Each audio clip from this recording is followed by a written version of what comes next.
Olá, meus queridos, tudo bem? Vamos agora trabalhar um pouquinho das figuras de linguagem. Vou abordar com vocês um pouquinho daquelas ligadas ao som. Vamos começar com a aliteração e a assonância. Só lembrando que a aliteração é a repetição das consoantes ou a semelhança sonora a partir das consoantes.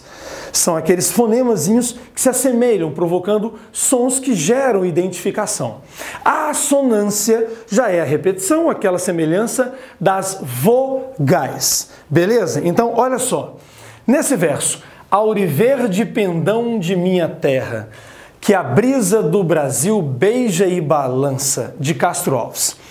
Versos muito bonitos do período romântico e que aqui você precisa observar bem a construção deles. O segundo verso, que a brisa do Brasil beija e balança, observe bem a repetição do B. A brisa do Brasil beija e balança.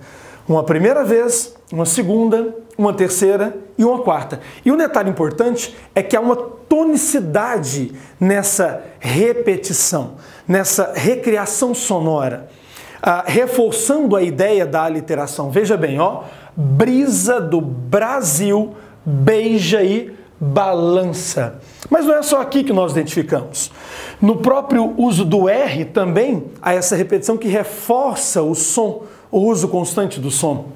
No brisa do Brasil, dando intensidade a essa sonoridade. E mais uma, o S e o Z.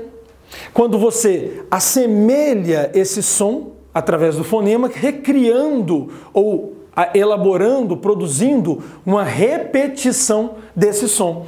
Da brisa do Brasil, olha só, vejam bem. E a repetição do I de brisa, Brasil e beija caracteriza bem a assonância. Mas vamos dar uma olhadinha em mais um verso? Olha esse daqui, ó. Vozes veladas, veludosas vozes. Com certeza vocês conhecem do simbolista Cruz de Souza. Vamos começar pelo V, trabalhando a literação pela intensidade desse som. Novamente ele está aqui, ó, no início de cada palavrinha. O vozes veladas, veludosas vozes, criando um efeito de sugestão sonora, uma indução. Quem se lembra bem do simbolismo estabelece automaticamente essa relação. Mas não fica apenas no V. Observe o Z e o S.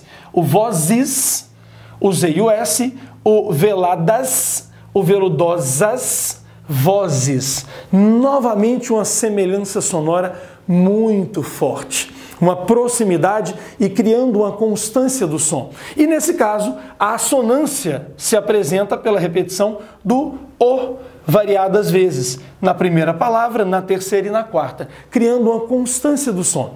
Lembrem-se bem, a aliteração e a assonância, a repetição sonora, a semelhança sonora das vogais e das consoantes. Beleza? Além dela, senhores, a paronomásia. Em que consiste a paronomásia? Paronomásia é sempre que eu tenho palavras semelhantes, mas com grafias diferentes. Os sons se aproximam, mas é necessário que você entenda que não são as mesmas palavras, não tem o mesmo sentido. É aquilo que o senso comum chama de trocadilho, lembram-se? Observem, ó. Como tais premissas, ele, sem dúvida, leva-nos a primícias. Com tais considerações, ele nos leva ao início de alguma coisa. Algo pré-estabelecido. De Padre Antônio Vieira, lá da origem da nossa literatura brasileira. Lembram-se? Olha esse. Com os preços do plano de saúde, uma simples fatura em decorrência de uma fratura pode acabar com a fartura. Observem as três palavras, a fatura, o que corresponde àquela anotação, uma fratura, o machucado exposto, e a fartura, algo em excesso. Você tem uma semelhança sonora, mas você não tem uma repetição da grafia. Fiquem espertos com isso, observem bem, certo? A onomatopeia, que seria aquela reprodução ao criar uma palavra, caracterizando um som, um barulho, um movimento, alguma coisa que sugira uma sonoridade avulsa, dessas que nós estamos acostumados todos os dias. Um bum, um cabum. Observem. Bang, ops, atim. Ó rodas, ó engrenagens, eterno. Essa reprodução do som de um animal, de um barulho comum, de uma engrenagem, é o que nós chamamos e definimos como onomatopeia.